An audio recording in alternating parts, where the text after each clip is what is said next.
केंद्र सरकारनं पीएम किसान सन्मान निधी योजनेच्या अटी आणि शर्तींमध्ये बदल केल्यानं अनेक शेतकऱ्यांना या योजनेपासून वंचित राहावं लागणार आहे।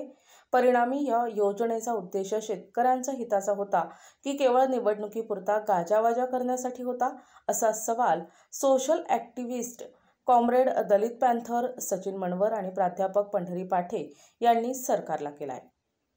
सरकारनं अलीकडे पीएम किसान योजनेच्या पात्रता निकषांमध्ये काही महत्त्वाचे बदल केले आहेत। या बदलांमुळे अनेक छोटे आणि मध्यम शेतकरी या योजनेच्या लाभांपासून वंचित राहणार आहेत। यावर टीका करताना सामाजिक कार्यकर्त्यांनी सरकारच्या धोरणांवर प्रश्नचिन्ह उपस्थित केले। नमस्कार, मी प्राध्यापक पंढरी पाठे आणि माझ्यासोबत आहेत कॉम्रेड सोशल ॲक्टिव्हिस्ट दलित पॅन्थर माननीय सचिन मनवर। मित्रांनो, तुम्हाला कल्पना असेल, संपूर्ण महाराष्ट्रात आणि देशात सेंट्रल गव्हर्नमेंट ऑफ इंडियाने एक स्कीम लॉन्च केली होती, पीएम किसान सन्मान निधी।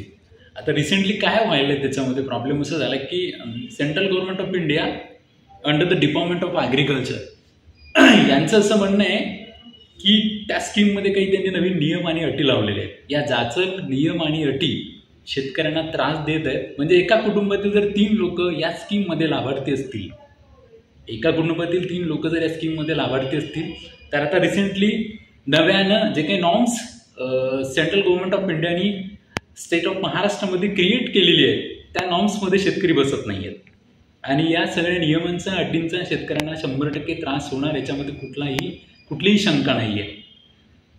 मी या व्हिडिओच्या माध्यमातून स्टेट ऑफ महाराष्ट्राचे सीएम रिस्पेक्टेड फडणवीस सर असतील आणि आपल्या महाराष्ट्राचे ॲग्रिकल्चर मिनिस्टर कोकाटे असतील, सोबतच सेंट्रल गव्हर्नमेंट ऑफ इंडियाचे ॲग्रिकल्चर मिनिस्टर शिवराजसिंह चौहान असतील आणि आपल्या देशाचे पीएम माननीय मोदीजी असतील, यांना विनंती करतो, at the time of voting, इलेक्शनच्या वेळेस तुम्ही हा स्कीम लॉन्च करता, शेतकऱ्यांना प्रलोभने देता आणि जेव्हा निवडणुका संपतात तेव्हा ह्या स्कीम जमाबंद करण्याचं काम तुम्ही करताय, हे फार चुकीचं आहे।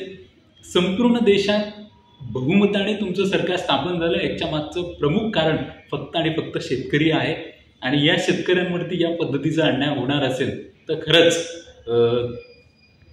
आमच्यासारखा जो प्रवर्ग आहे, जो ॲप्रिशिएट आहे ॲग्रिकल्चर सेक्टरमधला, हा वर्ग 100% तुमच्या विरोधामध्ये जाईल। निदर्शने, प्रदर्शने, आंदोलने, निवेदने ह्या गोष्टी होतीलच, पण मी या ठिकाणी या सरकारचा पंढरी पाठे आमचे सहकारी मार्गदर्शक माननीय सचिन मनवर निश्चित व्यक्त करतो। धन्यवाद। जय जय। सरकारनं तात्काळ या नव्या अटी मागे घ्याव्यात आणि सर्व पात्र शेतकऱ्यांना योजना मिळण्याची हमी द्यावी, अशी मागणी केली आहे।